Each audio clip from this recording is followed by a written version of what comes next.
சால கிராம திருமேனில இருந்து கிருஷ்ணன் வந்தான். அவன் சொல்றான், என் பொண்ணு சொன்னாடி, சால கிராமத்துல இருந்து கிருஷ்ணன் வந்தான், நேரா அடுப்புல பாஞ்சான், அப்படியே பால் எடுத்து குடிச்சான், சால கிராமத்துக்குள்ளேயே திரும்பி போயிட்டான். அதனால நீ கேட்ட 3 கேள்விக்கு நான் பதில் சொல்றேன், புரிஞ்சுக்கோ. கொஸ்டின் நம்பர் 1, நான் இங்க வரத்துக்குள்ள கிருஷ்ணன் அவ்வளவு தூரம் போய் எப்படி பால் எடுத்து குடிச்சான்னு தானே கேக்குற. இவன் அவ்வளவு தூரமே போகல. சால கிராமத்துல இருந்து குதிச்சான், பாலை குடிச்சான், திரும்ப சால கிராமத்துக்குள்ள போயிட்டான். 2வது கேள்வி என்ன கேட்ட? வீட்டு வாசக்கதவு கொல்லக்கதவு எல்லாம் பூட்டி இருக்கும் போது உள்ள நுழைஞ்சது எப்படி? ஆமா, வாசல் கொள்ள பூட்டி இருந்தா இந்த கிருஷ்ணன் வேணா உள்ள நுழையாம இருக்கலாம். ஆனா ஆத்துக்குள்ளேயே சால கிராம வடிவத்துல இருக்கானே, அவன் வந்து பாலை குடிச்சுட்டான். 3வது, அப்புறம் கிருஷ்ணனை வெளியில அழிச்சுன்னு போன்னு சொல்றியே, கிருஷ்ணனே வெளியில வந்து நின்றான் என்றும் சொல்கிறாயேன்னு கேட்டாயே. அதற்கு பதில், ஆமா, ஒரு கிருஷ்ணன் வெளியில வந்துட்டான், அது உங்காத்துல இருக்கிற கிருஷ்ணன். ஆனா இந்த சால கிராமத்துக்குள்ள ஒரு விஷமக்கார கண்ணன் இருந்துட்டு மறுபடியும் விஷமம் பண்ணுவான் இல்லையா, அந்த விஷமக்காரனையும் அழிச்சுன்னு போ. அதை சொல்லத்தான் வந்தேன். ஆலை கரும்பின் மொழி அணைய அசோதை நங்காய் உன் மகனை கூவாய். யசோதா, நீ கேள்வி எல்லாம் ரொம்ப கரும்பு போல இனிமையா கேட்கிற. இப்போ சால கிராமத்துக்குள்ள ஒரு கிருஷ்ணன் ஒளிஞ்சுட்டு இருக்கான், அந்த கிருஷ்ணனை ஒழுங்கா வீட்டுக்குள்ள திரும்ப அழிச்சும் போயிடு. சத்தியமாகவே சால கிராமம்ங்கிறது சாட்சாத் பகவானுடைய வடிவம். அதுல இருந்து அப்பப்ப பகவான் வெளியில வருவானா.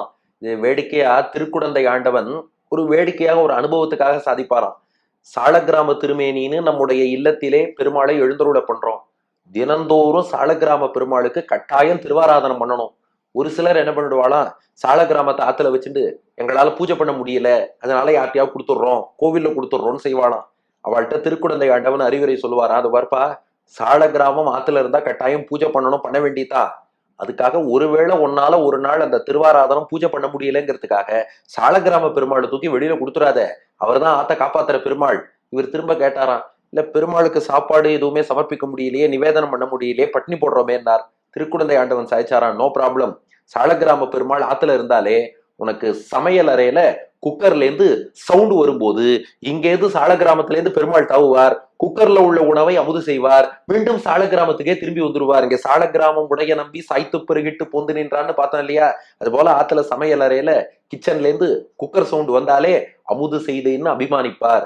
நாம இப்படி சொல்லிட்டோங்கிறதுக்காக நாளையில இருந்து திருவாராதனம் பண்ண வேண்டாமா, தளிகை பிரசாதம் சமர்ப்பிக்க வேண்டாமான்னு வேற கோணத்துல புரிஞ்சுன்ற வேண்டாம். சால கிராம பெருமாளுக்கு அவ்வளவு சக்தியும் உண்டு, எளிமையும் உண்டுங்கிற கோணத்துல மட்டும் எடுத்துட்டு தினந்தோறும் நாம பூஜை செய்வதுதான் சிறப்புன்னு வச்சுக்கோங்க. அது ஒரு புறம். அதனால இந்த கோபிகையும் சொல்றா, இப்படி சால கிராமத்துல இருந்து வந்து போயிட்டு இருக்கானே, அவனை கொஞ்சம் அழிச்சுட்டு போ, உன் மகனை கூவாய், உன் மகனை கூவி சீக்கிரமா அழைச்சிட்டு போ.